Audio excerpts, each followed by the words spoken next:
Magandang tanghali! Kumusta po? Narito po ulit ang update natin para sa lagay ng ating panahon. Ngayong tanghali po ng June 7, 2024 na kung saan sa ngayon ay iba't ibang weather system ang nakapaligid po ngayon dito sa ating bansa. Habagat o yung tinatawag po natin na southwest monsoon ang umiiral sa kanlurang bahagi po ng ating bansa. May frontal system na nag-i-extend sa silangan ng extreme northern Luzon.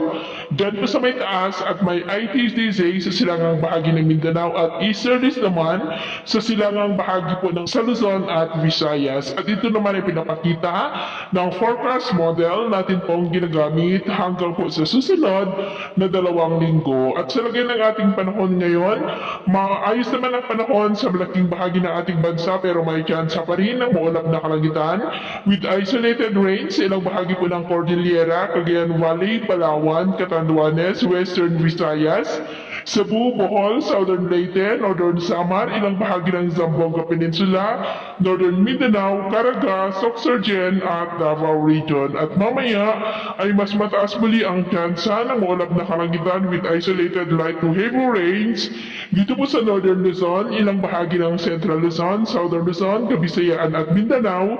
Kaya mag-ingat pa rin po tayo sa posibleng banta po ng mga pagbaha at pagguho ng lupa. At sa atin naman pong mga baybayin, wala naman po tayong nakataas na namang gale warning signals, pero iba yung pag-iingat lamang po kung papalaot tayo para